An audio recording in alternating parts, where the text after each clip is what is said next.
చంద్రబాబు నాయుడు సమీక్ష నిర్వహించారు.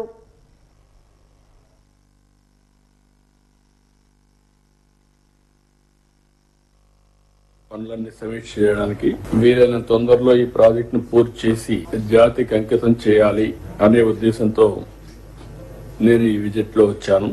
మొత్తం జరిగిన పనులన్నీ ఒకసారి మీకు ఎక్స్ప్లెయిన్ చేసిన తర్వాత మిగిలిన డీటెయిల్ చెప్తాను. ఫస్ట్ మీరు చూస్తే న్యూ డయాగ్రామ్ వాల్, మీకు అందరికి ఒక ఐడియా ఉంది. ఏదైతే డయాఫామ్ వాల్ ఆ రోజు అయిపోయి ఉంటే 440 కోట్లతో ప్రాజెక్టు చాలా త్వరితగతిన పూర్తయ్యేది. ఎగ్జాక్ట్ గా 2020కి పూర్తి చేయాలని టార్గెట్ పెట్టుకున్నాం. జూన్ లో 19లో ప్రభుత్వం మారింది. అక్కడి నుంచి ఈ ప్రాజెక్టుకి అన్ని విధాల నష్టం జరిగే పరిస్థితి వచ్చింది. ఈ డయాఫామ్ వాల్ ని కాపాడుకోవాల్సిన ప్రభుత్వం ఏజెన్సీని ఉన్నపళంగా మార్చడం, ఆల్టర్నేటివ్ అరేంజ్మెంట్ చేయకుండా పోవడం, వీళ్ళు డయాఫామ్ వాల్ పోయిందని గుర్తించలేని పరిస్థితి వచ్చింది. చాలా దుర్మార్గమైన కార్యక్రమం. ఏదేమైనా 440 కోట్లతో పూర్తి అయిపోయి 6 సంవత్సరాలు 7 సంవత్సరాల కంటే ముందే ప్రాజెక్టు పూర్తి కావాల్సింది.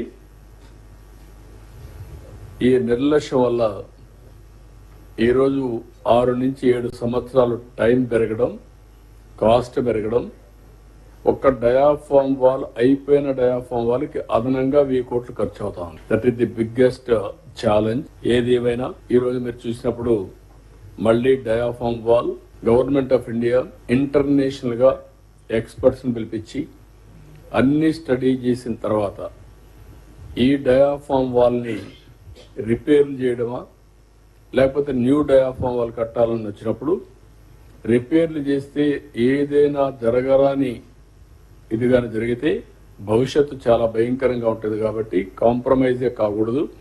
కాబట్టి కొత్త డయాఫామ్ వాల్ కడదామని ఆ డయాఫామ్ వాల్ కండెమ్ చేసి కొత్త డయాఫామ్ వాల్ కట్టే పరిస్థితికి వచ్చారు. అది కూడా ఈరోజు మనం చూస్తే ఆల్మోస్ట్ ఆల్ 1350 మీటర్లు క్యూములేటివ్ ఇప్పటివరకు అయింది 771 మీటర్లు, ఇంకొక 279 మీటర్లు ఉంది. మొత్తం ఏరియా కూడా మీరు చూసినప్పుడు 18 జనవరి 25కి 65,352 స్క్వేర్ మీటర్స్ వేయాలి. 56,583 స్క్వేర్ మీటర్స్ అయింది. 87% పూర్తయింది. ఇంకొక 8,769 స్క్వేర్ మీటర్స్ కావాలి. 359 ప్యానల్స్ ని పూర్తి చేయాల్సి వస్తే 277 చేశారు. ఇంకొక 82 చేయాలి. ఇవన్నీ ఫిబ్రవరి 15కి పూర్తి అవుతుంది. ఇది ఒక విధంగా శుభ పరిణామం. 104 ఉద్యోగులకు వేతనాలు పెంచాలని డిమాండ్ చేస్తూ ఆంధ్రప్రదేశ్ 104 ఉద్యోగుల ఎంఎంయు ఎంప్లాయీస్ యూనియన్ ఆధ్వర్యంలో కోట ఎదుట ధర్నా నిర్వహించారు. ఈ సందర్భంగా యూనియన్ నాయకులు జగన్మోహన్ మాట్లాడుతూ 104 ఉద్యోగులు క్రియాశీలకంగా వైద్య విభాగంలో విధులు నిర్వహిస్తున్నారని అన్నారు. యాజమాన్యం వేధింపులకు పాల్పడుతుందని ఆరోపించారు. యూనియన్ నాయకులు అక్రమ అరెస్టులను తీవ్రంగా ఖండిస్తున్నామని అన్నారు. ఈ కార్యక్రమంలో సిఐటియు నాయకులు టీవీ రమణ తదితరులు పాల్గొన్నారు.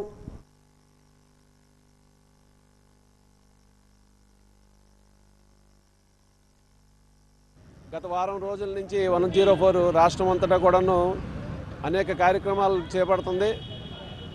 104లో జరుగుతున్న ఉద్యోగస్తులకి జరుగుతున్న అన్యాయాలపై రోజుకొక రోజులాగా కార్యక్రమం చేపడుతూ విధులకి హాజరవుతూ విధులకి ఎట్టి పరిస్థితుల్లో కూడా నిరంతరం కలగకుండాను ప్రతిరోజు కూడాను ఉద్యోగులు నిర్వహిస్తూ మేము మా కార్యక్రమాలు సాయంత్రం పూట వేళల్లో చేస్తున్నాము. ఈ రోజుకి వారం రోజులు అవుతున్నప్పుడు కూడాను మా సంస్థ కానీ గవర్నమెంట్ కానీ మా పైన ఇంతవరకు కూడాను చొరవ చూపించలేదు. వీళ్ళని కూర్చోబెట్టి మాట్లాడి వీళ్ళు ఎందుకు రోడ్డు ఎక్కుతున్నారో ఏంటి అనేది కార్యక్రమాల్లో కూడాను మా పైన ఎటువంటి ఇది తీసుకురాలేదు. మేము కోరుకుంటుంది ఏవి మేము గొంతం కోరికలు ఏం కోరట్లేదండి. ఆర్ఎఫ్పీ ప్రకారం మాకు ఏదైతే అమలు చేస్తానని చెప్పారో ఆ రోజు ఆ ఆర్ఎఫ్పీలో ఉన్నవే మాకు అమలు చేయమని మేము అడుగుతున్నాము. డిఈఓలు అతి తక్కువ జీతంతో పనిచేస్తున్నారు. కొత్తగా వచ్చిన డ్రైవర్లు అతి తక్కువ జీతంతో పనిచేస్తున్నారు. అదే సీనియర్లు ఎవరైతే ఉన్నారో ఆ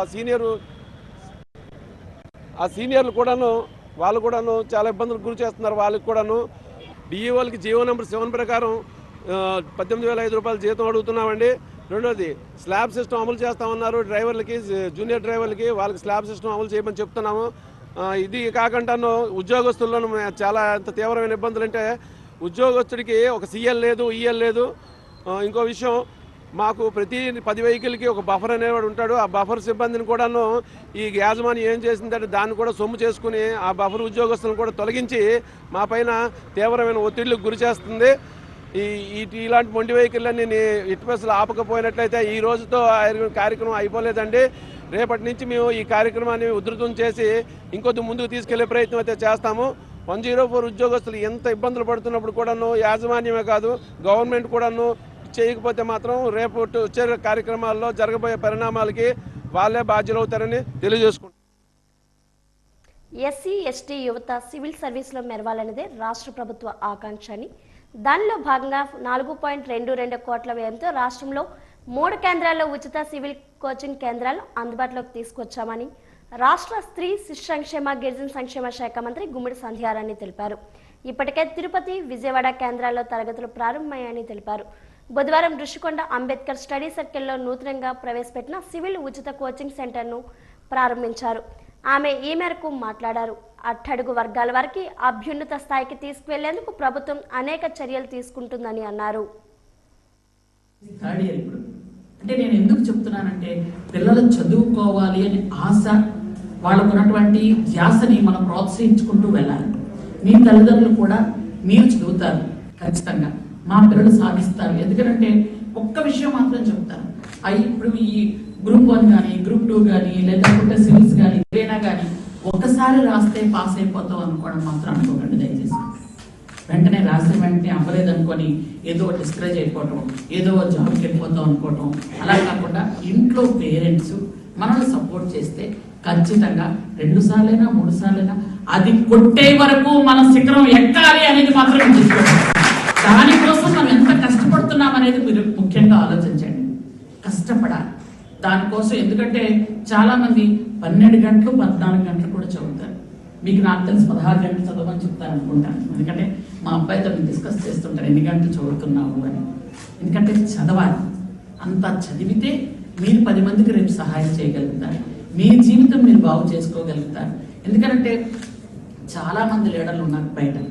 చాలా మంది లీడర్లు ప్రశాంతంగా పడుకునే వాళ్ళంట. ఎప్పుడు అంబేద్కర్ గారు ఎప్పుడు పడుకునే వాళ్ళు కాదంట. రాత్రి 11, 12 అయినా వర్క్ చేస్తుండే వాళ్ళంట. ఒకరోజు ఒక ఉన్నతమైన వ్యక్తి వచ్చి, మీరు ఏంటంటే ఎప్పుడు పడుకోరానంటే, నా జాతి వాళ్ళు ఎవరు పడుకోలేదండి, ఇంకా సుఖంగా నిద్రపోవట్లేదు, కాబట్టి ఈరోజు నేను సుఖంగా పడుకుంటే మా వాళ్ళు పడుకోలేదు, కాబట్టి వాళ్ళు సుఖంగా పడుకునే వరకు నేను కళ్ళ నిండా నిద్రపోను అని చెప్పారు. మనలో ఎంతమంది పెద్దవాళ్ళు ఉన్నా, ఇప్పుడు నేను ఒక ఎమ్మెల్యేగా ఉన్నాను, మంత్రిగా ఉన్నాను, ఎంతవరకు సేవ చేయగలను, ఎంతవరకు చేయగలను అంటే ప్రభుత్వం పూర్తిగా నాకు అన్ని విధాలుగా సహకారం అందిస్తుంది కాబట్టి నేను చేయగలుగుతాను. ఇందాక మాకు ఐఏఎస్ ఆఫీసర్ అయింది, ఎందుకంటే నాకు ఐఏఎస్ ఆఫీసర్ అంటే చాలా రెస్పెక్ట్.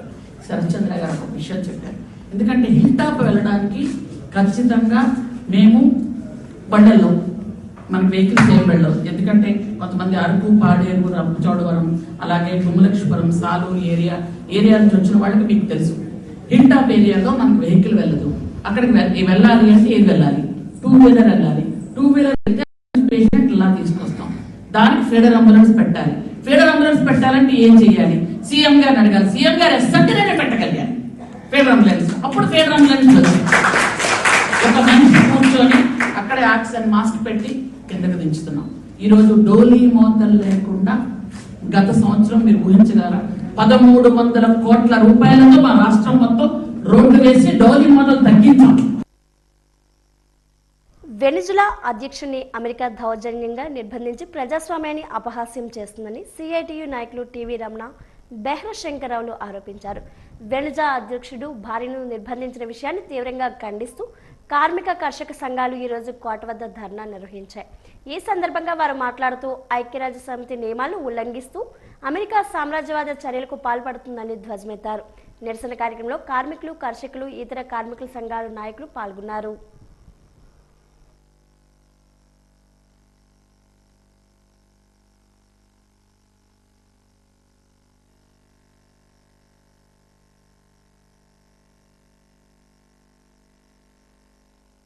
ఆ దేశం వాళ్ళ రాజ్యాంగం ప్రకారంగా స్వేచ్ఛగా ఎన్నికల్లోన గెలిచినటువంటి ఆ దేశ అధ్యక్షుడిని ఆ దేశ స్వేచ్ఛ స్వాతంత్ర్యాలని కాలరాస్తూ అమెరికా మోతుబారితనంతో ప్రపంచ పోలీసులాగా పెత్తందారితనంతో ఈ రకమైన దుర్మార్గాన్ని పాల్పడి వాళ్ళు డ్రగ్స్ సరఫరా చేస్తున్నాడని అమెరికా చట్టాల ప్రకారంగా అమెరికా దేశం కస్టడీ చేసి అక్కడ న్యాయస్థానంలో ప్రవేశపెట్టడం అనేది ఇది అంతర్జాతీయ ఐక్యరాజ్య సమితి తాలూకా నిబంధనల్ని చట్టాలన్నింటినీ బాహటంగా ఉల్లంఘించడమే.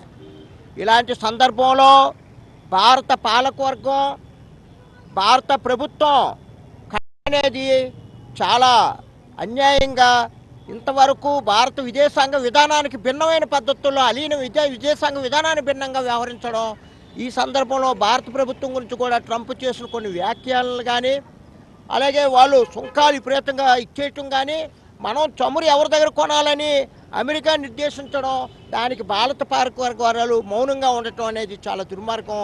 దీనికి వ్యతిరేకంగా భారతదేశంలో మరి ప్రజాస్వామ్యాన్ని, స్వేచ్ఛని, స్వాతంత్ర్యాన్ని, అంతర్జాతీయతని కావాలనుకున్న వాళ్ళు ప్రతి ఒక్కరు ఖండిస్తున్నారు. నిరసనలు ఎల్లువెత్తుతున్నాయి. కేరళలో ప్రజలందరూ ఎన్నుకున్న ఆ ప్రభుత్వ అధ్యక్షుడిని కిడ్నాప్ చేసి బంధించడం అనేది దుర్మార్గం, చట్ట విరుద్ధం, అంతర్జాతీయ న్యాయ సూత్రాలకి భిన్నమైంది. దీన్ని ప్రజలందరూ ముక్త కంఠంతో ఖండిస్తున్నారు. ఇంకా ఖండించాలని చెప్పి విజ్ఞప్తి చేస్తున్నాం. అదే సందర్భంలో అమెరికా రోజు రోజుకి ప్రపంచ పోలీసుని నేనే అని చెప్పి తనకు తానుగా ఆపాదించుకొని రోజు రోజుకి పెట్టలేకపోతున్నది. గతంలో సద్దాం హుస్సేన్ ఘటనలో కానీ ఈరోజు ఈ ఘటనలో కానీ రేపు ఇంకొక దగ్గర జరగదని కానీ లేకుండా పోతున్నది. కాబట్టి అమెరికా సామ్రాజ్యవాదాన్ని ప్రపంచ ప్రజలందరూ ఈరోజు అమెరికా సన్నిహితులు కూడా ఈరోజు ఖండించే పరిస్థితికి వచ్చింది. అమెరికాలోనే అనేక పట్టణాల్లో ఇది తప్పు అని చెప్పి నిరసనలు తెలియజేస్తున్నారు ప్రజానీకం. కాబట్టి అమెరికా ఎప్పటికైనా సరే బేషరతుగా వెనుజులా అధ్యక్షుడిని విడుదల చేయాలని చెప్పి ఆ దేశానికి సగౌరవంగా పంపించాలని చెప్పి డిమాండ్ చేస్తున్నాం. అదే సందర్భంలో భారతదేశం పైన కూడా అమెరికా అధ్యక్షుడు ట్రంప్ కామెంట్ చేశాడు. తను సంతృప్తికరంగా లేడంట భారత విధానాలపైన. భారతదేశం తనను సంతృప్తిపరిచే విధంగా వ్యవహరించాలని చెప్పి కోరుతున్నాడు. ఇది తప్పు. భారతదేశం యొక్క సార్వభౌమత్వాన్ని కానీ ప్రజల హక్కులు కానీ అమెరికాకి తాకట్టు పెట్టే పద్ధతిలో ఏ ఒక్క చర్య ఉండకూడదో ఆ విధంగా మోడీ వ్యవహరించాలని, అదే సందర్భంలో అమెరికా విధానాలకు వ్యతిరేకంగా వెనిజులా అధ్యక్షుడికి అండగా వెనిజులా ప్రజలకు మద్దతుగా భారతదేశం నిలబడాలా, ప్రకటించాలని చెప్పి డిమాండ్ చేస్తున్నాం. రాబోయే కాలంలో ప్రజలందరూ ప్రజాస్వామ్యం కోసం అమెరికా సామ్రాజ్యవాదానికి వ్యతిరేకంగా నిలబడాలని చెప్పి ప్రజాస్వామ్యాన్ని రక్షించుకోవాలని చెప్పి విజ్ఞప్తి చేస్తాం. సాక్షి దినపత్రిక మీద ఆంధ్రప్రదేశ్ విద్యా ఐటీ శాఖ మంత్రి నారా లోకేష్ దాఖలు చేసిన పరువు నష్టం దావా కేసులో ఇవాళ క్రాస్ ఎగ్జామినేషన్ జరిగింది. విశాఖపట్నం 12వ అదనపు జిల్లా న్యాయస్థానంలో ఈ విచారణ సాగింది. కేసు విచారణ నిమిత్తం నిన్న విశాఖపట్నం వెళ్లిన మంత్రి నారా లోకేష్ ఇవాళ జిల్లా కోర్టుకు హాజరై సాక్షి తరపు న్యాయవాదులు నిర్వహించిన క్రాస్ ఎగ్జామినేషన్కు సమాధానం ఇచ్చారు.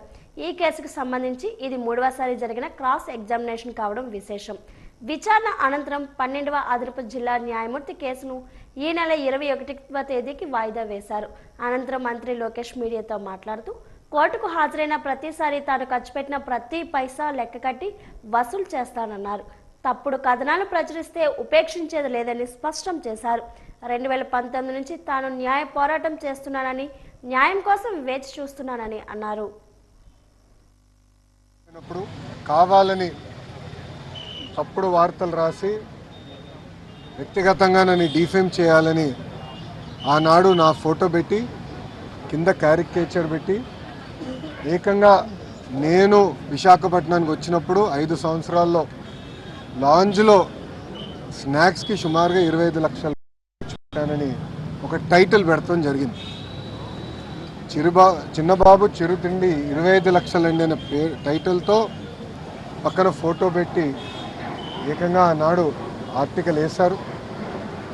ఆ రోజు నుంచే నేను సాక్ష్యమైన పోరాటం మొదలుపెట్టాను. ఎవరన్నా కానీ మీడియా మిత్రులు కానీ ఎవరన్నా కానీ ఒక ఆర్టికల్ వేసేటప్పుడు ఫ్యాక్ట్స్ అని వెరిఫై చేసుకోవాలి. అవసరమైతే ఎవరిపైన అయితే రాస్తున్నామో వాళ్ళకి ఫోన్ చేసి ఇట్లా వేయబోతున్నాం, మీ అభిప్రాయం ఏంటి, మీ వర్షన్ ఏంటి అనేది జనరల్గా కనుక్కునే సంస్కృతి ఉంటుంది. కానీ అలాంటిది ఏం చేయకుండా కావాలని నన్ను కించపరిచే విధంగా ఆ ఆర్టికల్ వేసి ఆ రోజు పబ్లిష్ చేస్తాం జరిగింది. దానిపైన నేను సుమారుగా గత 6 సంవత్సరాలుగా నేను పోరాడుతున్నాను. ఇది 7వసారి నేను ఈ కేసు పైన విశాఖపట్నానికి వస్తాం. ఆ రోజు ద వీక్ అని వీక్లీ మ్యాగజైన్ కూడా ఆర్టికల్ వేస్తే నేను వాళ్ళకి నోటీస్ పంపించి ఆధారాలతో సహా, ఎందుకంటే ఏ డేట్స్ అయితే ఆ ఆర్టికల్ వేశారో ఆ రోజులు నేను విశాఖపట్నంలో లేదని కూడా నేను నిరూపిస్తాం కూడా జరిగింది. అది తెలుసుకుని వాళ్ళు ఏకంగా రిజైండర్ వేసి క్షమాపణ కూడా కోరటం జరిగింది.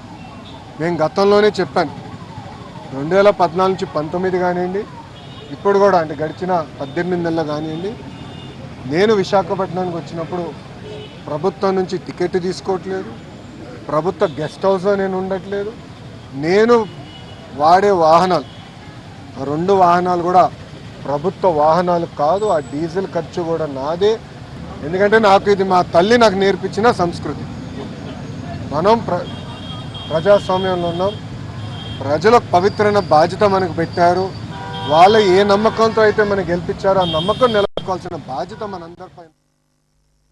మహారాజా ప్రభుత్వ సంగీత నృత్య కళాశాలలో ఆంధ్రప్రదేశ్ ప్రభుత్వం భాషా సాంస్కృతిక శాఖ రాష్ట్ర సృజనాత్మక సంస్కృత సమితి ఆధ్వర్యంలో సద్గురు త్యాగరాజ స్వామి 179వ ఆరాధన ఉత్సవాలు ఘనంగా జరిగాయి.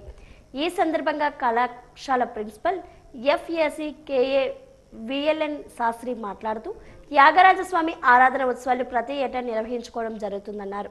ఈ కార్యక్రమానికి సహకరించిన వారందరికీ కృతజ్ఞతలు తెలియజేశారు. త్యాగరాజస్వామి గీతాలు పూర్వ విద్యార్థులు ఆలపించారు. ఈ కార్యక్రమంలో బిఏ నారాయణ, పి త్రినాథరావు తదితరులు పాల్గొన్నారు.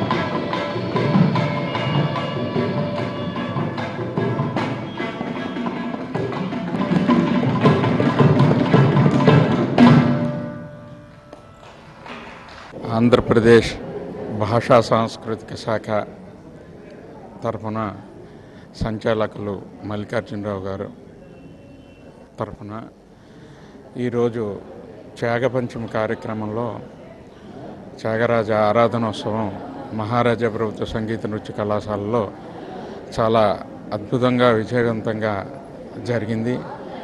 బిఏ నారాయణ గారు విశ్రాంత అధ్యాపకులు కళాశాల లో చేసి పనిచేసినటువంటి నారాయణ గారు, త్రినాథరావు గారు, పి త్రినాథరావు గారు, బాలసుబ్రహ్మణ్యం గారు మొదలగు రిటైర్డ్ స్టాఫ్ అందరితోటి కూడా ఈరోజు కార్యక్రమం దిగ్విజయంగా జరిపినందుకు చాలా సంతోషంగా ఉంది. భగవద్ ఆశీస్సులు అందరి మీద ఉండాలని కోరుకుంటూ, ఆ భగవత్ కటాక్షం అందరికీ సంక్రమించాలని కోరుకుంటూ విశాఖపట్నం ఎకనామిక్ రీజియన్ పేర శ్రీకాకుళం నుండి కాకినాడ జిల్లాల వరకు మొత్తం 9 జిల్లాల పరిధిలో ప్రైవేట్ కార్పొరేట్ సంస్థల పెట్టుబడుల కోసం 232 పేజీలతో కూడిన ఒక ప్రణాళికను ఇటీవల తెలుగుదేశం కూటమి ప్రభుత్వం విడుదల చేస్తుందని, ఇందులో విశాఖపట్నం స్టీల్ ప్లాంట్కి చెందిన సుమారు 2500 ఎకరాల భూమిని ప్రైవేట్ కార్పొరేట్ సంస్థలకు కట్టబెట్టాలనే ప్రతిపాదన చేయడం దుర్మార్గమని, తక్షణమే ఈ ప్రతిపాదనను విరమించాలని సిపిఎం కేంద్ర కమిటీ సభ్యులు లోకనాథం, సిపిఎం విశాఖ జిల్లా నాయకులు 78వ ward corporator doctor B Gangarao, steel plant union నాయకులు ఎన్ రామారావు, నమ్మి రమణ డిమాండ్ చేశారు. విశాఖలోని జగదాంబ సిపిఎం కార్యాలయంలో ఏర్పాటు చేసిన విలేకరుల సమావేశంలో లోకనాథం మాట్లాడుతూ, కుట్రపూరిత వ్యూహంతో చంద్రబాబు ప్రభుత్వం దీన్ని ముందుకు తీసుకువచ్చినట్లు తెలుస్తుందని విమర్శించారు. ఇంకా ఆయన ఏమన్నారంటే, అందుకే రాష్ట్ర ప్రభుత్వానికి చెల్లించాల్సిన సుమారు 2400 కోట్ల విద్యుత్ బిల్లులు బకాయిలను అడ్డం పెట్టుకొని ఈక్విటీగా మార్చుకొని అందుకు పరిహారంగా ప్లాంట్ భూములను తమ వంశం చేసుకునేందుకు కన్నేసినట్లు తెలుస్తుందన్నారు.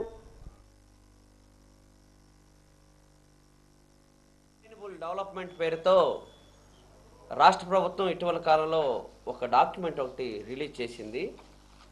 ఈ డాక్యుమెంట్ యొక్క ప్రధాన ఉద్దేశం శ్రీకాకుళం దగ్గర నుండి తూర్పుగోదావరి జిల్లా వరకు 9 జిల్లాల్లో అనేక ప్రాంతాలు అభివృద్ధి చేయడానికి నీతి ఆయోగ్ యొక్క సహకారంతో రాష్ట్ర ప్రభుత్వం ఒక విజన్ 2047 అనే పేరుతో ఒక విజన్ని రిలీజ్ చేసింది.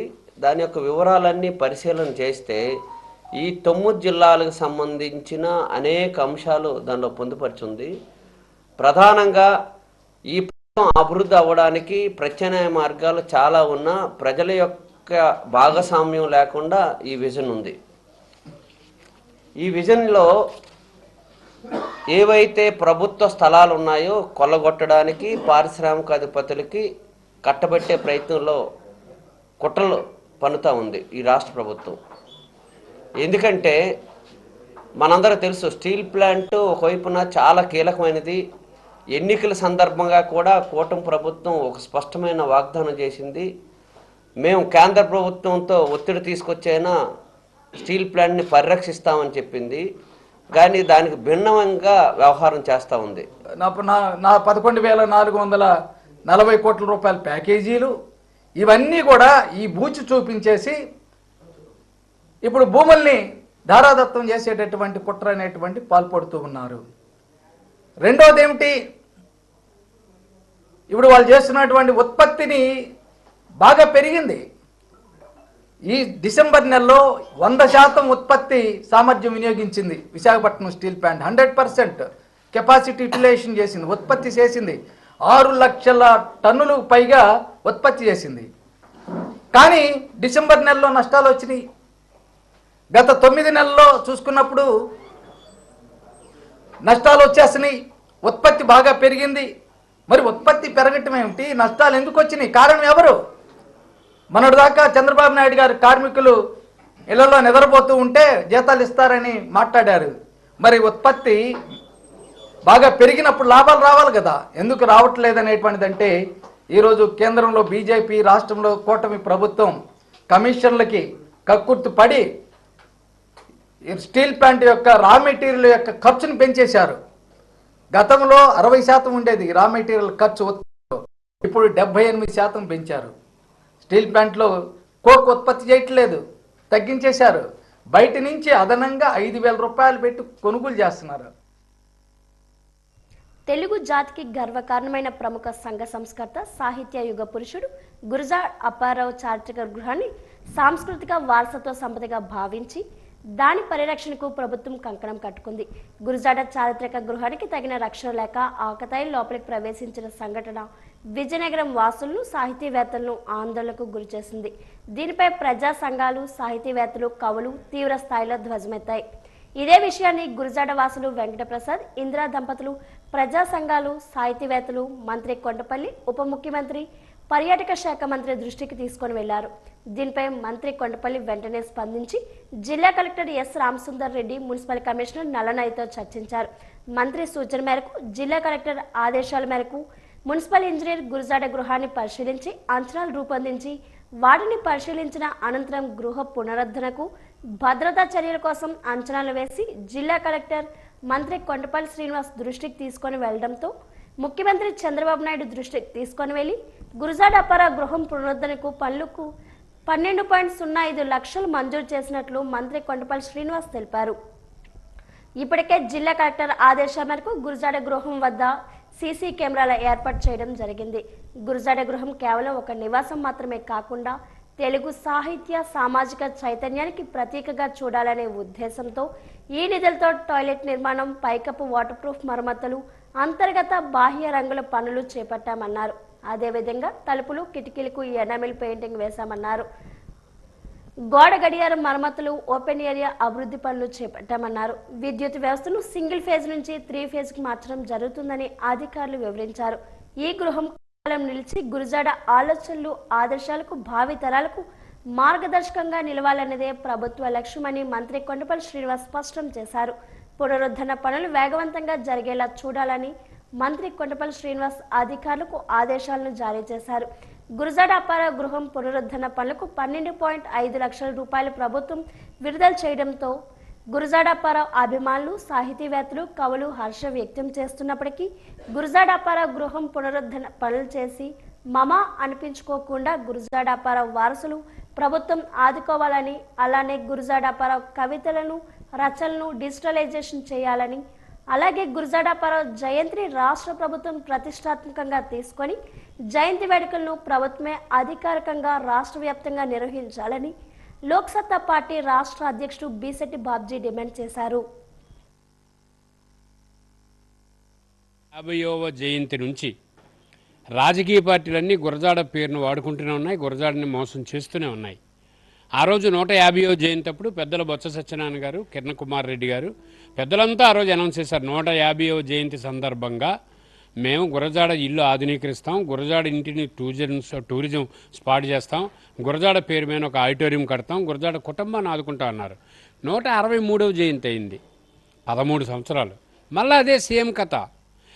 దురదృష్టం 2025లో 2 సార్లు గురజాడ ఇంటిలో దొంగలు పడ్డారంటే తాగుబోతులు వీరంగం చేశారు. ఎవ్వరు పట్టించుకోలే. అక్కడ ఉన్నటువంటి స్థానికంగా ఉన్న కమిషనర్ కానీ, కార్పొరేటర్లు కానీ, శాసనసభ్యులు కానీ, తాజా కానీ, మాజీ కానీ ఎవ్వరికి చీమ కుట్టినట్టు పట్టుకోలేదు. కానీ గురజాడకు అభిమానులు ప్రపంచవ్యాప్తంగా ఉన్నారు. గురజాడ అంటే తెలియని వారు లేరు. ఒక్క లోక్సత్తా నుంచి, జిల్లా పౌరవేదిక నుంచి మేము అనేక ఉద్యమాలు అన్ని ప్రజా సంఘాలు కలిపి చేశాం. నేను రాష్ట్రంలో ఉన్నటువంటి మంత్రుల దృష్టికి తీసుకెళ్లాను, కందుల దుర్గేష్ గారికి, నాదెండ్ల మనోహర్ గారికి, అలాగే పవన్ కళ్యాణ్ గారికి లేఖలు పంపించాను. నేను వివరాలన్నీ పంపించాను. పోస్ట్ కార్డు ఉద్యమం చేశాం. గురజాడ ఇంటి దగ్గర నేనేమో దీక్ష చేశాను. ప్రజా సంఘాలన్నీ కలిపాను. ఎంత చేసినా స్థానికంగా ఏ రకమైనటువంటి కథలకు లేగదు. అలాగే మంత్రులకి లేఖలు ఇవ్వడంతో పాటు జిల్లా ఉన్నతాధికారులకు ఇచ్చాం. అయ్యా గురజాడ ఇంటిని ఆధునీకరించండి, గురజాడ తాలూకా సాహిత్యాన్ని డిజిటలైజ్ చేయండి, గురజాడ కుటుంబాన్ని ఆదుకోండి. నిన్న కాక మొన్న గుంటూరులో 3వ ప్రపంచ తెలుగు మహాసభలు జరిగాయి. నేను ఒక అతిథిగా వెళ్ళాను. అక్కడ కూడా నేను చెప్పిన 2 మాటలే చెప్పాను. ఒకటి, గురజాడ ఇంటిని ఆధునీకరించండి, గురజాడ సాహిత్యాన్ని డిజిటలైజ్ చేయండి, గురజాడ కుటుంబాన్ని ఆదుకోండి. 2, నటరత్నకి భారతరత్న, నటరత్న ఎన్టీ రామారావుకి భారతరత్న ఎందుకు ఇవ్వలేదు తీర్మానం చేయండి అని కోరాను. ఇది మన అందరి ధర్మం ఇది. కాబట్టి మా విజ్ఞప్తిని మన్నించి గౌరవ మంత్రి, గౌరవ కలెక్టర్, రాష్ట్ర ప్రభుత్వం 12 లక్షల రూపాయల పైచీలకు శాంక్షన్ చేశామని అంటున్నారు. 2 కోరికలు కోరుతున్నాం మేము. 12 లక్షలు గట్రా కాదు, గురజాడ ఇల్లు ఆధునీకరించాలంటే 2 కోట్ల రూపాయలు అవసరం. 2, గురజాడ జయంతిని రాష్ట్ర పండుగగా నిర్వహించాలని డిమాండ్ చేశాం. మొన్న చేయలేదు 163వ జయంతిని.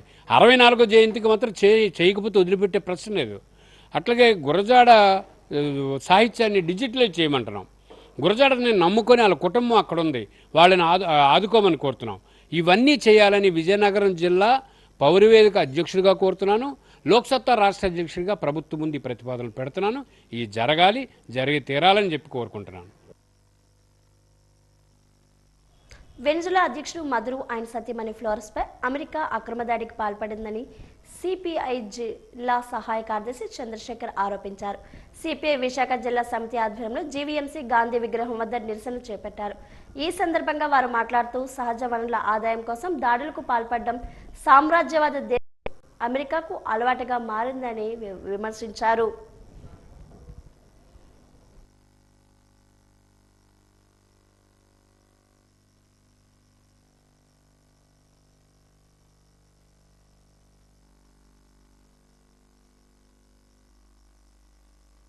ఫ్లోరెస్ను అక్రమంగా నిర్బంధించి ఈరోజు అమెరికా న్యూయార్క్కి తీసుకుపోవడం చాలా దుర్మార్గమైనటువంటి చర్య. దీన్ని భారత కమ్యూనిస్టు పార్టీ సిపిఐ విశాఖ జిల్లా సమితి పక్షాన ఖండిస్తూ ఉన్నాం. వెంటనే వాళ్ళని బేషరతుగా విడుదల చేయాలని మేము డిమాండ్ చేస్తూ ఉన్నాం. ఎందుకంటే ఈరోజు సామ్రాజ్యవాద అమెరికా గతంలోని 2003లో కూడా ఈరోజు ఆయిల్ నిక్షేపాల కోసం ప్రపంచవ్యాప్తంగా ఎక్కడ సహజ వనరులు ఉన్నా, ఎక్కడ ఆయిల్ నిక్షేపాలు ఉన్నా అవి వాళ్ళ కబంధ హస్తాల్లో ఉండాలని చెప్పేసి గతంలో అనేక యుద్ధ ఉన్మాదానికి పాల్పడినటువంటి సందర్భాలు ఉన్నాయి. 2003లో సద్దాం హుస్సేన్ను కూడా అదే పద్ధతిలో ఇరాక్ అధ్యక్షుడిని అక్కడ ఉన్నటువంటి ఆయిల్ నిక్షేపాలను కాజేయడం కోసం చాలా దుర్మార్గంగా చంపేయడం జరిగింది. అలాగే 2011లో లిబియా అధ్యక్షుడైనటువంటి కల్నల్ గడాఫీని కూడా వేటాడి నాటో దళాలు ఆ రోజు అక్కడ ఉన్నటువంటి బంగారు నిక్షేపాల కోసం కానివ్వండి, ఆయిల్ నిక్షేపాల కోసం కానీ అతి దుర్మార్గంగా హత్య చేసినటువంటి సందర్భం. అక్కడ జనరంజక పరిపాలన అందిస్తామని చెప్పి ప్రజాస్వామ్యయుతమైన పరిపాలన అందిస్తామని అమెరికా చెప్పింది. ఈరోజు లిబియాలో ఆ దేశ పరిస్థితులు ప్రజాస్వామ్యమే లేకుండా చాలా దుర్మార్గమైనటువంటి పరిస్థితులు అక్కడ ప్రజలు కొట్టుమిట్టాడుతున్నారు.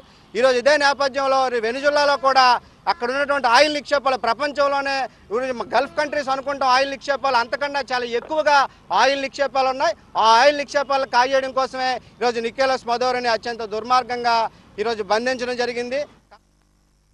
వాజీవార్తలు ఇప్పుడు కాసేపు విరామం.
మూడు దశాబ్దాల మీడియా రంగంలో అనుభవంతో మీ ముందుకొస్తోంది వాజీవన్ మొబైల్ యాప్.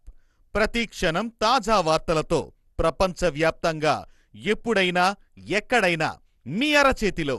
ఇక ఆలస్యమెందుకు? వెంటనే డౌన్లోడ్ చేసుకోండి గూగుల్ ప్లే స్టోర్ మరియు యాప్ స్టోర్లో. ఇది పూర్తిగా ఉచితం. వివరాలకు సంప్రదించండి గణపతి నీడి టెక్నాలజీస్. 3 దశాబ్దాల మీడియా రంగంలో అనుభవంతో మీ ముందుకు వస్తోంది వాజీవన్ mobile app. The trusted news. ప్రతి క్షణం తాజా వార్తలతో ప్రపంచవ్యాప్తంగా ఎప్పుడైనా ఎక్కడైనా మీ అరచేతిలో. ఇక ఆలస్యం ఎందుకు? వెంటనే డౌన్లోడ్ చేసుకోండి గూగుల్ ప్లే స్టోర్ మరియు యాప్ స్టోర్ లో. ఇది పూర్తిగా ఉచితం. వివరాలకు సంప్రదించండి Ganapathi Needi technologies private limited.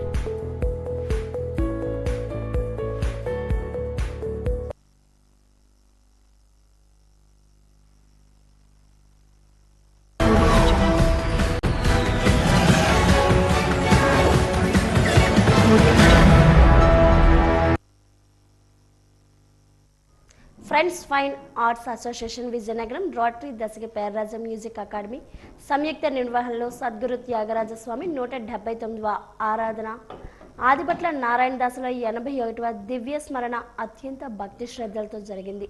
ముందుగా పైడితల్లమ్మవారి కోవెల అర్చకులు 20 చిత్రపటాలకు హారతులు ఇవ్వగా ఉత్సవం ప్రారంభమైంది. జమ్ము అప్పన్న బృందం నాదస్వరంతో ప్రఖ్యాత వేణుగాన విద్వాంసులు మొడకుర్తి కామేశ్వరరావు త్యాగరాజ విశేష వేషధారంతో కోట, గూఢాచారవారి వీధి, మఠం వీధి, కానకుర్తివారి వీధి మీదుగా క్షేమ గణపతి సన్నిధానం, ఉత్తరాది మఠం, కానకుర్తివారి సత్రం వేదికకు తిరువీధి జరిగింది. అర్చకులు భీమసేనాచార ఆధ్వర్యంలో పూజా కార్యక్రమం జరిగింది. అనంతరం కార్యక్రమ సౌజన్యమూర్తి డాక్టర్ అయ్యగారి రాఘవ గారు త్యాగరాజ జీవిత విశేషాలు తెలియజేయగా కార్యదర్శి మండపాక రవి నారాయణ దాస్ గారు విశేషాలు తెలియజేశారు. సద్గురు శ్రీ త్యాగరాజస్వామి వారి యొక్క 179వ ఆరాధన, అలాగే ప్రపంచ ప్రఖ్యాత హరికథ విద్వాంసులు శ్రీమద్ అజ్జాడ ఆదిపట్ల నారాయణదాస్ గారి 81వ దివ్య స్మరణోత్సవం ఈరోజు మనం జరుపుకుంటున్నాం. ఉదయం పైడితల్లమ్మవారి కోవిల నుంచి తిరువేది నాదస్వర బృందంతో తిరువేది శ్రీ ఎంవి కామేశ్వరరావు గారు త్యాగరాజ వేషధారణతో మొత్తం వీధుల్లో అంతా కూడా తిరువీధి చేసుకొని ఇక్కడికి వచ్చి పంచరత్న సేవ స్థానిక విద్వాంసులు, అలాగే స్థానిక స్టూడెంట్లు, విద్యార్థులు, పెద్దవారందరూ కూడా ఈరోజు ఉత్సవంలో పాల్గొని పంచరత్న కీర్తనలు గోష్ఠిగానం చేశారు. అలాగే సాయంత్రం 5:30 నుంచి 8 వరకు స్థానిక విద్వాంసులు విద్యార్థులు అందరి చేత త్యాగరాజస్వామి కృతులు అలాగే నారాయణదాస్ గారి యొక్క కృతులు కూడా ఈ సాయంత్రం 8 వరకు ఉంటుంది. కూటమి ప్రభుత్వం అన్యాయంగా అక్రమంగా విద్యార్థి యోజన విభాగం నాయకులను అరెస్ట్ చేస్తుందని, అరెస్టులకు వ్యతిరేకంగా ఈ నెల 9న విజయనగరంలోని నిరసన కార్యక్రమం నిర్వహించనున్నట్లు ఏఐఎస్ఎఫ్ జిల్లా ప్రధాన కార్యదర్శి నాగభూషణం, వైసీపీ యోజన విభాగం జిల్లా అధ్యక్షుడు అల్లు అవినాష్, ఎస్ఎఫ్ఐ జిల్లా కార్యదర్శి రాములు పేర్కొన్నారు. అమర్ భవన్లో ఏర్పాటు చేసిన మీడియా సమావేశంలో వారు కార్యక్రమానికి సంబంధించిన వివరాలు వెల్లడించారు. విద్యార్థులకు ఉపకార వేతనాలు, ఫీజు రియంబర్స్మెంట్ సకాలంలో అందజేయడంలో రాష్ట్ర ప్రభుత్వం ఘోరంగా విఫలమైందన్నారు. విద్యార్థి యువజన సంఘాల నాయకులపై పీడీ యాక్షన్ పెట్టి నమోదు చేస్తున్నారని ఆరోపించారు. వారిపై ఉన్న కేసులను ఎత్తివేయాలని డిమాండ్ చేశారు.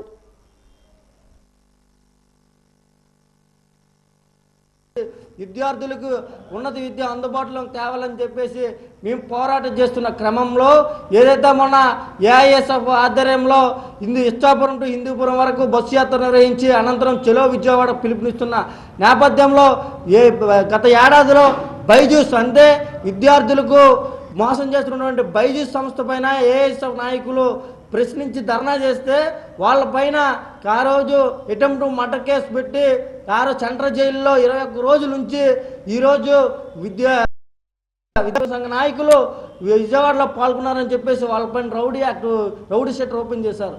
దీన్ని మేము తీవ్రంగా ఖండిస్తూ ఈ రాష్ట్ర ప్రభుత్వానికి ఏమైనా చిత్తశుద్ధి ఉంటే విద్యారంగ సమస్యలు పరిష్కరించండి, జాబ్ క్యాలెండర్ తెచ్చి యువజనులకు ఉపాధి అవకాశాలు కల్పించండి. ఈ లేని విద్యార్థి యువజన సంఘాలన్నీ ఒక తాటిపైకి వచ్చి మిమ్మల్ని గద్దె దింపే విధంగా పోరాటాలు కొనసాగిస్తామని సందర్భంగా తెలియజేస్తా ఉన్నాను. లోకేష్ గారు, మీరు విద్యాశాఖ మంత్రి కదా, ఇన్నాళ్ళు మీరు ఎంతమంది పిల్లలకి ఫీజు రింబర్స్మెంట్ ఇచ్చారు, ఎంతమందికి యువతకి ఉపాధి కల్పించారు, ఇది కాదు మీరు చూడాల్సింది. ఏం చూస్తున్నారనేది ఈరోజు ప్రభుత్వ హాస్పిటల్ పీపీపీ పద్ధతుల్లో పెట్టి ప్రైవేటీకరణ చేసి తొంగలో తొక్కుతా ఉన్నారు. కేవలం మీరు యోగాకు పెట్టిన 300 కోట్లు ఒక హాస్పిటల్కి పెట్టుంటే ఒక జిల్లాలో ఒక హాస్పిటల్ ఇప్పటికే మొదలయ్యేది. ఇవి చూడరండి మీరు ఎప్పుడూని. కేవలం ఈ విద్యార్థి యువజన విభాగం వాళ్ళు ఎత్తిన లోపాలు చూసి వాళ్ళ మీద కేసులు పెట్టడం, సోషల్ మీడియా వాళ్ళు కూడా నానా రకాలుగా ఇబ్బందులు పెడుతూ వాళ్ళని పీడీ యాక్ట్లు పెడతా ఉన్నారు. దీన్ని మేము ఈ నెల 9వ తారీఖున తీవ్రంగా ఖండిస్తూ నిరసన కార్యక్రమం నల్ల బ్యాడ్జీలతో కావాల్సిన మొత్తం అందరూ ప్రజలు కానీ, కార్యకర్తలు కానీ, విద్యార్థులు అందరు కానీ, యువజన విభాగం నుంచి కానీ అందరూ వచ్చి విజయం చేకూర్చాలని మేము కోరుతాము. ముఖ్యంగా ఈ కూటమి ప్రభుత్వం అధికారంలోకి వచ్చిన తర్వాత రాష్ట్ర వ్యాప్తంగా 6,400 కోట్ల రూపాయలని విద్యార్థులకి స్కాలర్షిప్లు రాకుండా మరోవైపు ఈరోజు పండుగను ఎలా గడుపుకుంటారు. ఒకవైపు ఇన్నాళ్ళు కష్టపడిన సంపద అంతా కూడాను యాజమాన్యాలకు ఫీజులు కట్టడానికే తల్లిదండ్రులు సరిపోతుంటే వీళ్ళు సుఖంగా ఏ రకంగా పండుగ జరుపుకుంటారని చెప్పేసి ఈ కూటమి ప్రభుత్వాన్ని మేము ప్రశ్నిస్తూ ఉన్నాం.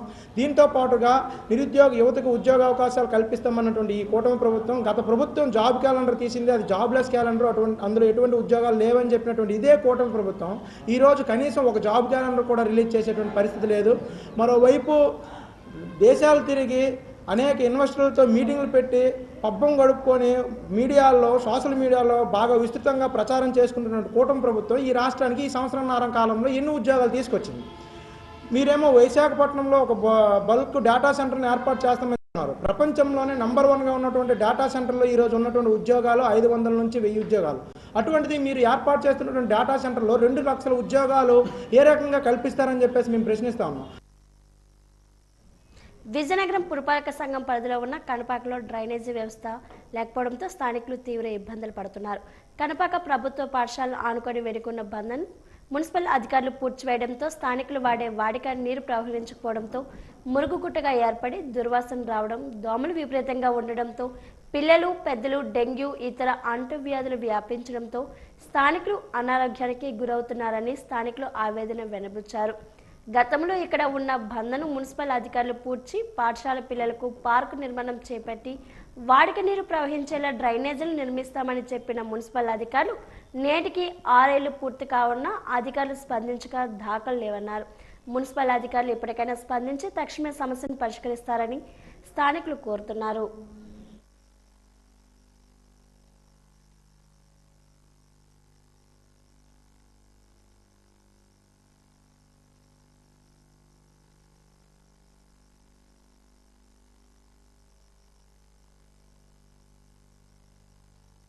కాలువలు లేవండి, చాలా ఘోరంగా ఉంది మొత్తంగాను. నీరు వెళ్ళడానికి అస్సలు లేవు. ఏంటంటే దోమలు ఇవన్నీ వస్తున్నాయి కూడాను. పిల్లలతో ఉన్నాం అసలు దోమలు కరిచేస్తున్నాయి. ఏ జ్వరాలు వస్తున్నాయి ఏటి వస్తున్నాయి కూడా తెలియకుంటుంది. కూల్ చేసుకుని బతికిన వాళ్ళవి అసలు ఈ కాలువ లేపడం వల్ల చాలా ఇబ్బంది పడిపోతున్నాము. రాత్రి పోకలు దోమలతోటి వాసనతోటి ఇలా పడుతున్నామండి. ఎవరు చెప్పినా సరే పట్టించుకోవట్లేదు. ఎవరు వస్తున్నారో చూస్తున్నారు కానీ వెళ్ళిపోతున్నారు. కడతాం అంటున్నారు కానీ ఎవరు వేసి కూడా పట్టించుకోవట్లేదు. మా బాధపడేసి మీకు ఫోన్ చేసి మేము రమ్మని చెప్పాము. అది కొంచెం దయ్యుండి మాకు కాలువలు కట్టే కొంచెం శుభ్రంగా ఉంటుందని ఆశిస్తున్నాం. మేము మాత్రం ఎక్కువ డ్రైనేజ్ ప్రాబ్లం అసలు మురగడ చూస్తారు ఎలాగుందో అసలు వచ్చి మేము అద్దుకుంటున్నాం. ఒక 5 సంవత్సరాలు అవుతుంది. తెలుపు ఇలా తీస్తే చాలు, ఇట్లా కానీ అట్లా కానీ ఇలా ఎన్ని టైం దోమలు పుట్లు ఇలాగనన్నా చాలా ఎక్కువ ఉన్నాయి. కానీ మేము వచ్చిన కదా 2 సార్లు క్లీన్ చేశారండి. ఎంత చేస్తారో తెలియదు. ఇక్కడ మాత్రం బాగా నీట్ చేస్తారు. ఎంత చేస్తారో తెలియదు. మళ్ళీ మామూలుగా మళ్ళీ పందులు మురగడు ఇది అమ్ముతానన్నా చాలా మురగడండి. అసలు కాలాలు ఎక్కువనన్నా కడతామన్నారండి. పిల్లలు చేశారండి. ఆ అద్దులు వాళ్ళు చేసుకున్నారు, ఈ అద్దులు వీళ్ళు చేసుకున్నారు. ఏటి లేదు ఒకటి మన మామూలుగా ఎద్దపరకంగా మురగడి యాకు చెరువేనండి. ఇక్కడ అసలు ఇది కోనేట్ అంటారు. కలిసి కోనేట్లాగా ఉంది ఇక్కడ చెరువే. చెరువు అండి ఇది. చెరువు ఉంటే 2 సార్లు క్లీన్ చేశారండి. దేనికని క్లీన్ చేశారో తెలీదు. కానీ ఏదో కడతామన్నారు. పిల్లలకి ఆడుకునే ఆట స్థలం కింద కడతామన్నారు. కట్టలేదు. ఈ నీరు మేము శుభ్రంగా ఉండాలని ఇదంతా ఎత్తి చేసుకున్నాం. చూడండి ఆ కంగాలంతా దోమల తలుపు తీస్తే దోమల పిల్లలతో ఉన్నాం. రోగాల పాలైపోతాం కదండి. ఎవరికి చూపించినా చూస్తాంటారు వెళ్ళిపోతున్నారు. కట్టిందేటి లేదండి. ఇప్పుడు 5-6 సంవత్సరాలు అవుతుందండి. ఇదిగోండి పిల్లర్స్ కూడా వేసారండి. మేము ఇదంతా కలిపించుకుంటామని అద్దులు వేసారండి. మాకు ఈ అద్దులే మాకు మిగిలే, కాలువలు ఏట్లేవండి. కొద్దిగా వెళ్ళి 4 చెవిన వేస్తే మాకు కొంత ఉపయోగం అవుతుందని మీతో చెప్తానండి. అంతే. క్రీడాకారులు క్రీడా సంఘాలు వారి సర్టిఫికెట్ల వివరాలు ఆంధ్రప్రదేశ్ ప్రభుత్వం రూపొందించి క్రీడా యాప్లో అప్లోడ్ చేయాలని జిల్లా క్రీడా అభివృద్ధి అధికారి ఎస్ వెంకటేశ్వరరావు పేర్కొన్నారు. రాజీ స్టేడియంలోని ఆయన తన కార్యాలయంలో వాజీవన్ న్యూస్తో మాట్లాడారు. సర్టిఫికెట్స్ క్రీడా యాప్లో ఈ నెల 15వ తేదీలోపు రిజిస్ట్రేషన్ చేసుకోవాలన్నారు. ఇలా చేసుకోవడం వల్ల క్రీడాకారులు క్రీడా సంఘాల ప్రతినిధులకు అనేక ఉపయోగాలు ఉన్నాయన్నారు. ప్రభుత్వ ఉద్యోగాలు వచ్చినప్పుడు సులభతరంగా సర్టిఫికెట్లు పరిశీలన చేయడానికి వీలుగా ఉంటుందన్నారు. నకిలీ క్రీడా సంఘాలకు తావు లేకుండా ఉండేందుకు ప్రభుత్వం ఈ యాప్ను రూపొందించిందని అన్నారు.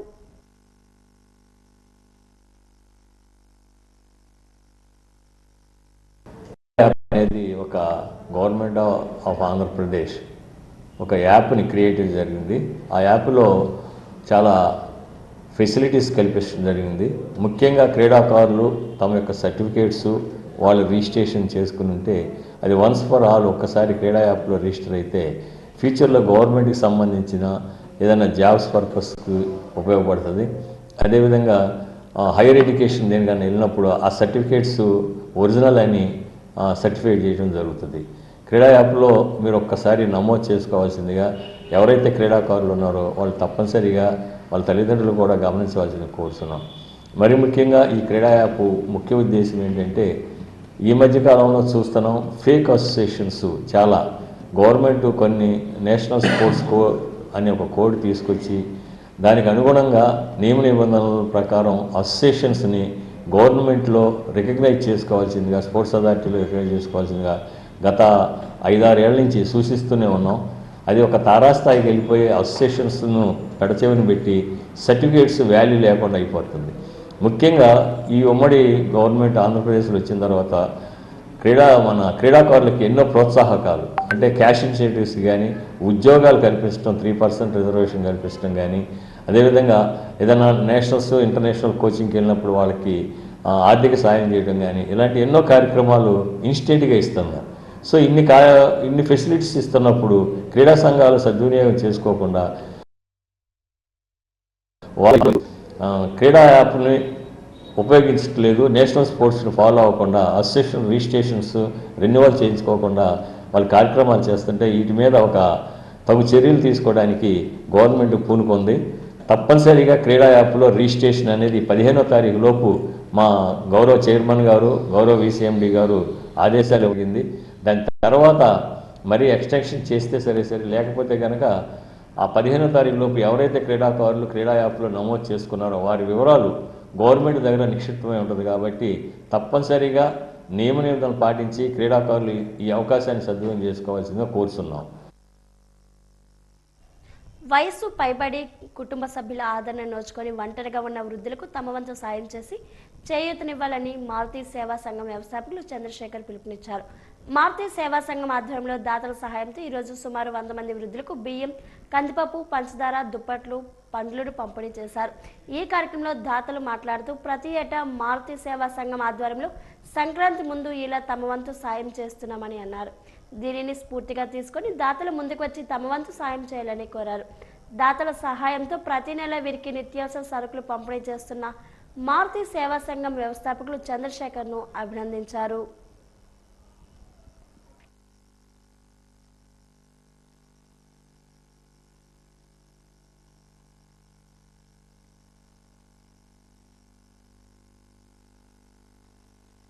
సంక్రాంతి శుభాకాంక్షలతో మారుతి సేవా సంఘం నుంచి పేదవాళ్ళకి పిల్లలు అందరూ వదిలిసిన చాలా పూర్ పీపుల్స్కి దుప్పట్లు, బియ్యం, నూక, పంచదార, దుప్పటి అన్నీ మేము మారుతి సేవా సంఘం తరఫున మా శేఖర్ గారి సారథ్యంలోనే మేము ఈ ప్రతి సంవత్సరము నిత్యంగా ఈ కార్యక్రమం చేసిస్తున్నాము.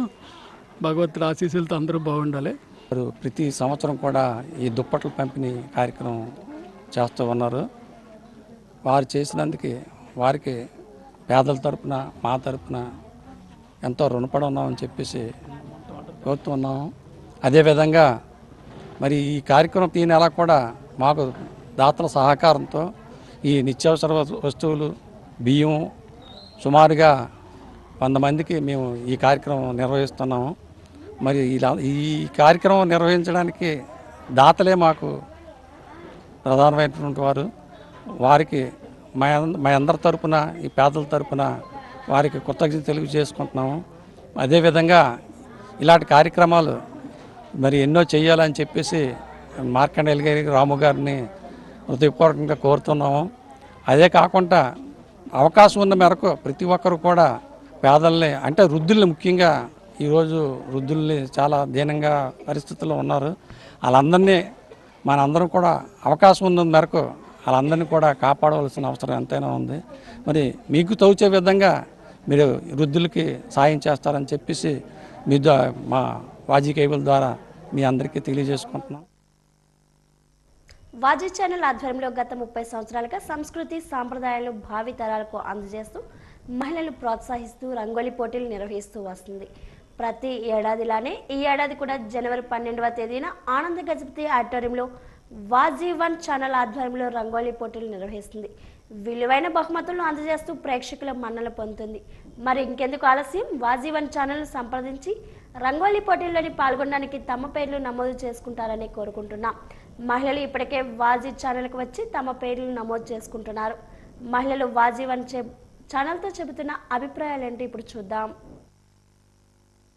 వాజీ ఛానల్ చాలా మంచి ప్రోగ్రామ్స్ అన్నవి కండక్ట్ చేస్తూ ఉంటుంది.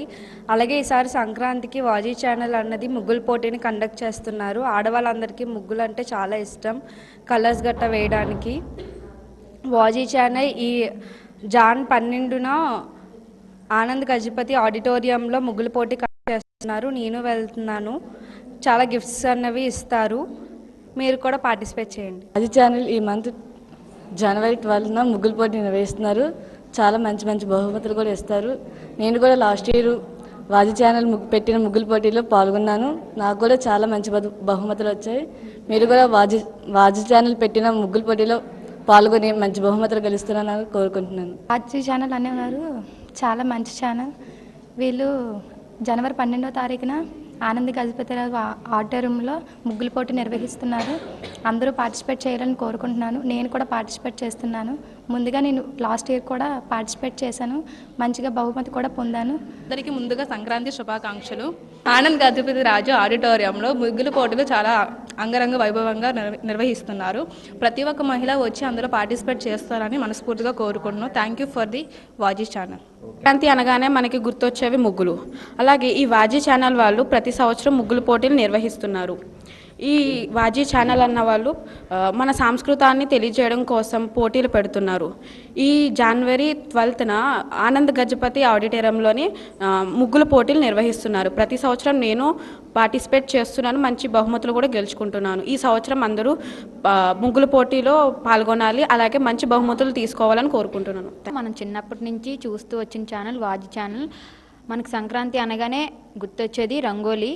కాబట్టి ప్రతి సంవత్సరం వాజీ ఛానల్లో రంగోలీ పోటీలు నిర్వహిస్తుంటారు. నేను కూడా పాల్గొంటాను. మీరు కూడా పాల్గొని బహుమతులు గెలుచుకుంటారని అనుకుంటున్నాను. ఈ వాజీ ఛానల్ అనేది ప్రతి ఇయర్ మనకి ముగ్గులు పోటీలు అండ్ ఇంకా అనేక ప్రోగ్రామ్స్ అనేవి పెట్టడం జరుగుతుంది. సో ఈ జాన్ 12న ఆనంద గజపతి ఆడిటోరియంలో నిర్వహించడం జరిగింది.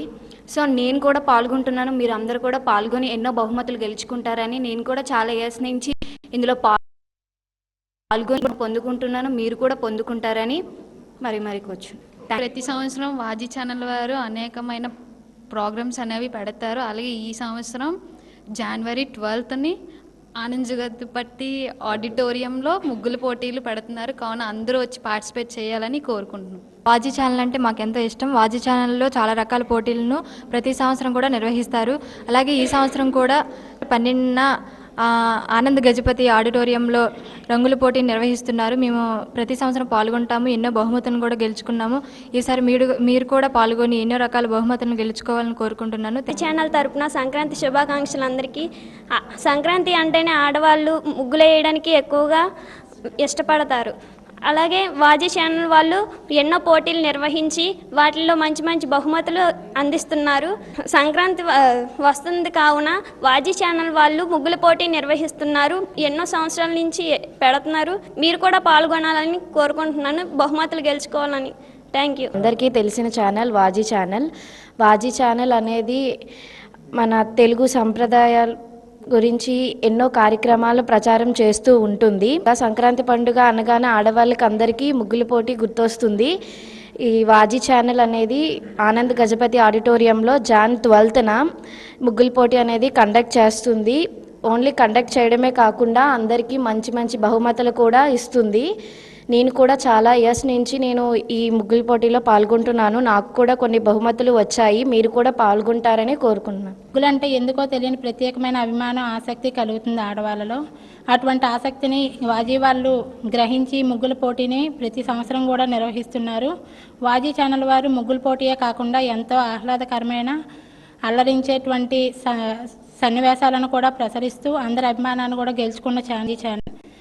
అలానే సంక్రాంతి విషయానికి వస్తే ప్రతి సంవత్సరం కూడా రంగోలీని నిర్వహిస్తూ అందరికీ మంచి మంచి బహుమతులను అందిస్తూ అందరినీ అలరిస్తున్నారు. ఈ సంవత్సరం కూడా అదేవిధంగా జనవరి 12న ఆనంద్ గజపతి ఆడిటోరియంలో నిర్వహిస్తున్నారు ముగ్గుల పోటీ. నేను ప్రతి సంవత్సరం పాల్గొంటున్నాను. ఈ సంవత్సరం కూడా నేను పాల్గొవాలనుకుంటున్నాను.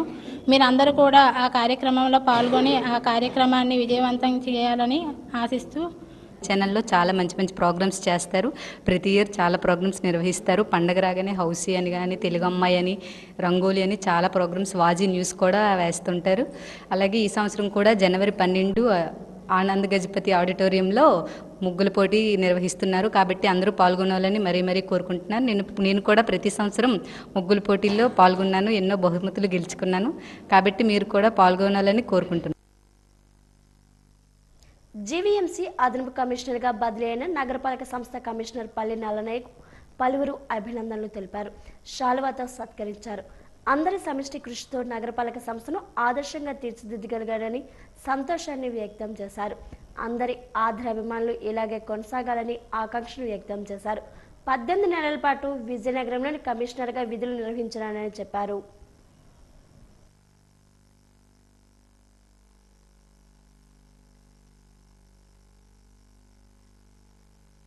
గత సంవత్సరం 2024 ఆగస్టు 28న కమిషనర్గా పదవి బాధ్యతలు స్వీకరించాను. ఈరోజు నా వ్యక్తిగత కారణాలతో నేను దరఖాస్తు పెట్టుకోవటం, ప్రభుత్వం కన్సిడర్ చేయటం, ఈ రోజున నాకు ఎంతో ప్రతిష్టాత్మక సంస్థ అయిన గ్రేటర్ విశాఖపట్నం మున్సిపల్ కార్పొరేషన్లో అడిషనల్ కమిషనర్గా పోస్టుకి ఇచ్చినందుకు ప్రభుత్వానికి, మా గౌరవ మున్సిపల్ మంత్రివర్యులకు, ప్రిన్సిపల్ సెక్రటరీ గారికి, సిడిఎంకి అందరికీ పేరు పేరున ధన్యవాదాలు తెలియజేస్తూ నమస్కారం. పార్వతీపురం జిల్లా ఆసుపత్రికి వచ్చే రోగులకు మెరుగైన వైద్య సేవలు అందించాలని పాల్గొన్న శాసనసభ్యులు భోనెల విజయచంద్ర వైద్య అధికారులకు దిశానిర్దేశం చేశారు. జిల్లాలోని ఎనీమియా కేసులు లేకుండా చూడాలని, ఎనీమియా రహిత జిల్లాగా పార్వతీపురం రూపుదిద్దుకోవాలని ఆకాంక్షించారు. జిల్లా ఆసుపత్రి సమావేశ మందిరంలో ఆసుపత్రి అభివృద్ధి సంఘం సేవా సమావేశం ఎమ్మెల్యే భోనెల విజయచంద్ర, జిల్లా collector doctor N Prabhakar Reddy అధ్యక్షతన జరిగింది. ఈ సందర్భంగా శాసనసభ్యులు మాట్లాడుతూ జిల్లాలో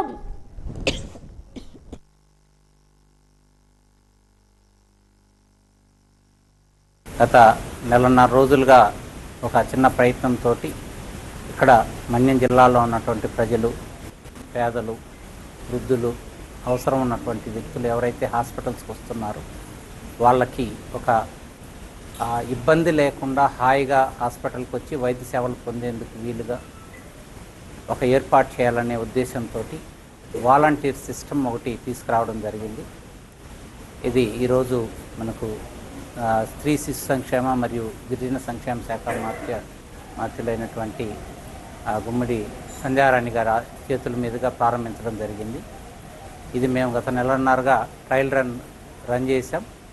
సెకండరీ హాస్పిటల్స్ అన్నింటిలో కూడా రన్ చేయడం జరిగింది.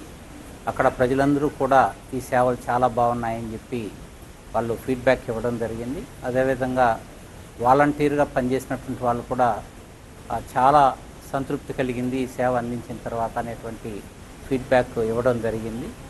సో ఇప్పటివరకు సుమారుగా 2000 మంది నమోదు చేసుకోవడం జరిగింది. అందువల్ల ఇప్పుడు ఈ కార్యక్రమాన్ని ప్రారంభించడం జరుగుతూ ఉంది.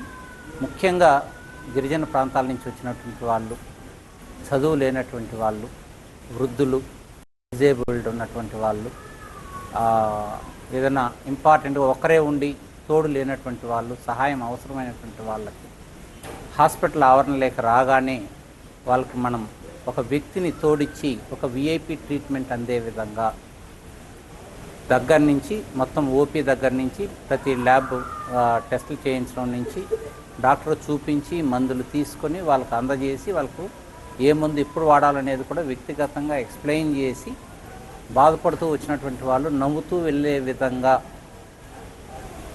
ఈ ప్రాసెస్ మొత్తాన్ని కూడా ఈజ్ చేస్తూ వాళ్ళకు ఒక విఐపి ట్రీట్మెంట్ అందేటువంటి ఫీలింగ్ని క్రియేట్ చేయడం కోసం, అలాగే వాళ్ళల్లో సంతోషాన్ని, ఆరోగ్యాన్ని చూడడం కోసం ఈ హెల్పింగ్ హ్యాండ్స్ అనేటువంటి కార్యక్రమం ప్రారంభించడం జరిగింది.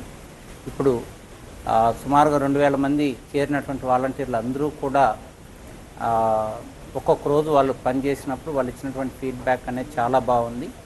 ఇది తెలిసినటువంటి అనేక సంఘాల వాళ్ళు, పార్టీల వాళ్ళు, అదేవిధంగా డిఫరెంట్ రెడ్ క్రాస్ లేదా సిమిలర్ సర్వీస్ ఆర్గనైజేషన్స్ అన్నీ కూడా ముందుకొచ్చి వాళ్ళ పేర్లు ఇచ్చి నమోదు చేసుకోవడం జరుగుతూ ఉంది. ఒక్క పేషెంట్కు సర్వీస్ చేయొచ్చు, 10 మందికి చేయొచ్చు, 1 గంట సేవ చేయొచ్చు, 4 గంటల సేవ చేయొచ్చు. ఒకసారి నమోదైన తర్వాత ప్రాథమిక శిక్షణ అనేటువంటిది ఇవ్వడం జరుగుతుంది. ఈ శిక్షణ తర్వాత వాళ్ళు ఈ ఏదైతే సేవ చేయాలో దీని మీద అవగాహన కలిగిన తర్వాత ఒక్క పేషెంట్ దగ్గర నుంచి 10 పేషెంట్ల వరకు ఒక రోజుకు వాళ్ళు సేవ చేసేటువంటి అవకాశం ఉంటుంది. ముఖ్యంగా యువతకి, చదువుకుంటున్నటువంటి పిల్లలకి ఇది ఎక్కువ ఉపయోగం. పిల్లలకు చదువులో పాఠాలు నేర్చుకుంటున్నారు, సేవాభావం అనేటువంటిది నేరుగా నేర్చుకునేందుకు ఒక అవకాశం ఇది ఈ మన్యం హెల్పింగ్ హ్యాండ్ అనేటువంటిది. ఈ విద్యార్థుల్లో ఎంపతి, ఎదుటి వారి పట్ల ఒక దయార్థ హృదయాన్ని కలిగి ఉండాలనేటువంటి భావన కల్పించేందుకు ఇది దోహదపడుతుంది. అదేవిధంగా ఇతరులకు సహాయం చేయడంలో ఉండేటువంటి ఆనందాన్ని, గొప్పతనాన్ని అనుభవించే అవకాశం కూడా వాళ్ళకి ఇవ్వాలనేటువంటిది ఈ కాన్సెప్ట్లో ఒక ప్రధాన ఉద్దేశం. సో పిల్లల్లో పక్కవారికి సహాయం చేసే గుణం, ఆరోగ్యం పట్ల వాళ్ళకి అవగాహన ఏర్పడుతుంది. హాస్పిటల్లో ఏమేమి ఉంటాయి, ఎన్ని రకాల వైద్యులు ఉంటారు, ఏ వైద్యానికి ఏం జరుగుతూ ఉంటుంది అనేటువంటిది ప్రాక్టికల్గా వాళ్ళు జీవితంలో నేర్చుకునేందుకు కూడా ఇది ఒక మంచి అవకాశం. ఈ యువతకి ముఖ్యంగా మనం రెడ్ క్రాస్ ద్వారా కూడా ప్రాథమిక శిక్షణ అనేటువంటిది అదనంగా ఇవ్వాలనేటువంటిది కూడా నిర్ణయించడం జరిగింది. ఆసక్తి ఉన్నటువంటి వాళ్ళందరికీ కూడా ఫస్ట్ ఎయిడ్ మీద కూడా మనం త్వరలోనే పూర్తి స్థాయి ట్రైనింగ్లు కూడా నిర్వహించాలనేటువంటిది నిర్ణయం తీసుకోవడం జరిగింది. సో విద్యార్థులకైతే ఇది చాలా చాలా ఉపయోగం. ఫ్యూచర్ జనరేషన్ మొత్తం కూడా ఒక సేవా భావం కలిగినటువంటి జనరేషన్ ఏర్పాటు చేయడానికి పిల్లల్లో ఎంపథెటిక్గాను. వాజీవార్తలు ముగించే ముందు ముఖ్యాంశాలు మరోసారి. ఎస్సీ యువత సివిల్ సర్వీసులో మెరవాలన్నదే ప్రభుత్వ ఆకాంక్ష. రాష్ట్ర వ్యాప్తంగా 3 కేంద్రాల్లో సివిల్ కోచింగ్ కేంద్రాలను అందుబాటులోకి తీసుకొచ్చామన్న గిరిజన సంక్షేమ శాఖ మంత్రి గుమ్మడి సంధ్యారాణి. తప్పుడు కథనాలు ప్రచురిస్తే ఉపేక్షించేది లేదు. ఓటు విచారణ నేపథ్యంలో మాట్లాడిన మంత్రి నారా లోకేష్.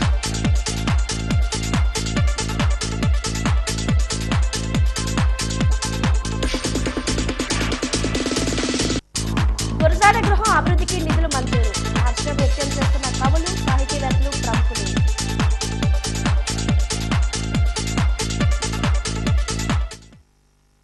వాజీవార్తలు ఇంతతో సమాప్తం. నమస్కారం.